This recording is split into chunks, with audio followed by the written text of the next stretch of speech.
Bonjour tout le monde. Alors, on va voir maintenant comment est-ce qu'on peut déterminer les propriétés des fonctions. Alors, je vais commencer par le domaine et le codomaine. Donc, si vous préférez l'image, mais l'image, en fait, c'est un peu un abus de langage parce qu'on a une image et le codomaine, c'est l'ensemble des images de toutes les variables indépendantes. Enfin bref. Comment est-ce qu'on fait pour déterminer le codomaine et le domaine?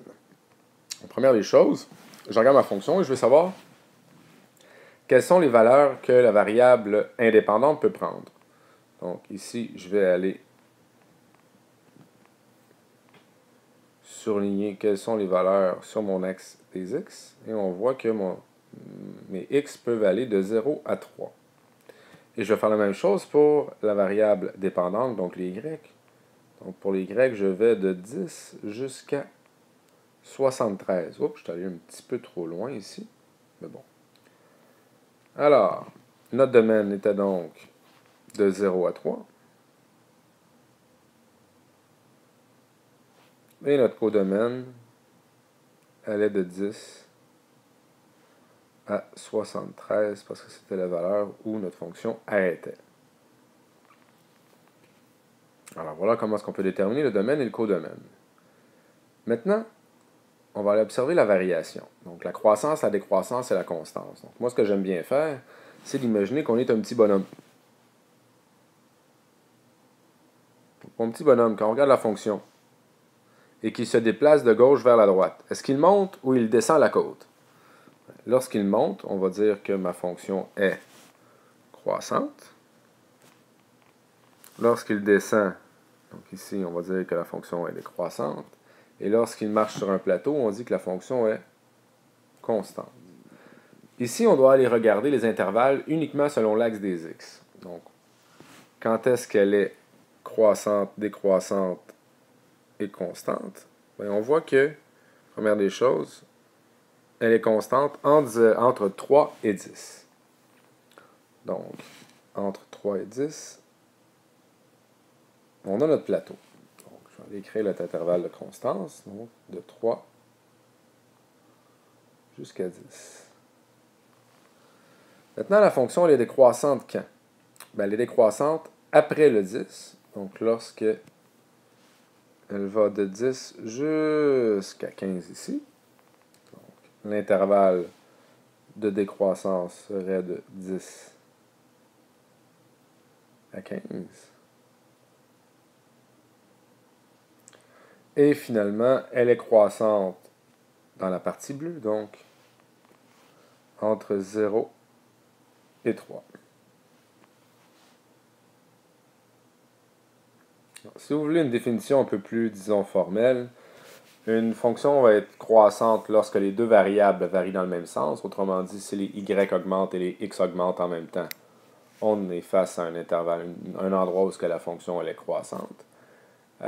Si elle est décroissante, ça veut donc dire que la fonction, dont la variable dépendante va décroître et la variable dépendante croît. Autrement dit, elle varie dans des sens opposés. Une monte, l'autre descend. Et finalement, lorsqu'elle est constante, mais c'est lorsque la variable dépendante ne change pas du tout. Alors voilà comment est-ce qu'on peut déterminer la variation d'une fonction. Lorsqu'on étudie les extrémums d'une fonction, dans le fond, ce qui nous intéresse, c'est quel est le minimum et quel est le maximum d'une fonction. Donc, on le regarde toujours ici selon l'axe des y, si vous pariez, c'est la variable dépendante qu'on observe. Donc ici, si je regarde ma fonction, le maximum, c'est lorsque le y est égal à 18. Et le minimum ici, c'est lorsque le y est égal à 4. Donc, on a un minimum et un maximum. Notre minimum était de 4. Et notre maximum était de 18.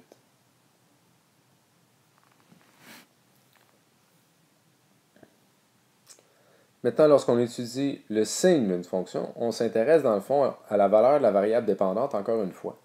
Donc ici, on veut savoir quand est-ce que la variable dépendante est positive, quand est-ce qu'elle est négative. Autrement dit, quand est-ce qu'elle est située en haut de mon axe des x et quand est-ce qu'elle est située sous mon axe des x. Donc notre axe des x, c'est notre point de référence. Donc ce que je fais, je vais aller surligner en rouge les endroits où elle est négative.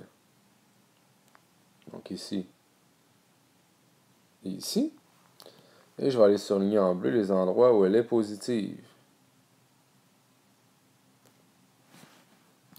Donc l'intervalle où elle est positive, c'est entre 10 et 30. Par contre, elle est négative de 0 à 10 et de 30 à 35. Comment est-ce qu'on écrit ça sous la forme d'un intervalle? La première des choses, elle est négative, comme on vient de le dire, sur l'intervalle 0 à 10. Étant donné qu'il y a un deuxième intervalle, on va mettre un union et on va aller écrire notre deuxième intervalle qui est de 30 à 35.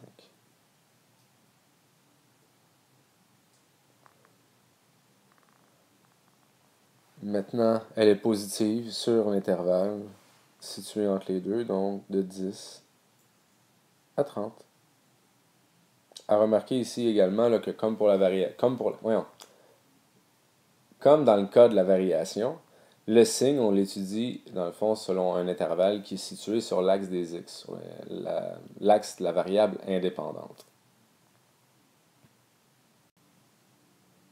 Il ne nous restait plus qu'à étudier les coordonnées à l'origine. Donc, on a deux types de coordonnées à l'origine. On a l'abscisse à l'origine et on a l'ordonnée à l'origine. L'abscisse à l'origine, le nom le dit, on veut savoir quelles sont les abscisses à l'origine. Donc, quelles sont les valeurs de x lorsque y est égal à 0.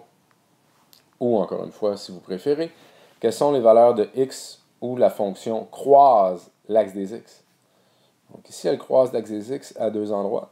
Donc, ici et ici. Donc, lorsque c'est égal à 3 ou à 9. À remarquer que l'abscisse à l'origine, on appelle ça également des zéros.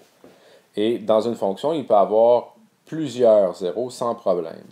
Par contre, lorsqu'on parle de l'ordonnée à l'origine, ou si vous préférez la valeur initiale, il va tout le temps y en avoir seulement qu'une, sinon ce n'est pas une fonction qu'on a devant nous. Donc, l'ordonnée à l'origine, c'est l'endroit où ça croise l'axe des y. Donc, on va avoir l'ordonnée à l'origine. Quelle est la valeur de y lorsque x est égal à 0? Donc ici, c'est moins 3.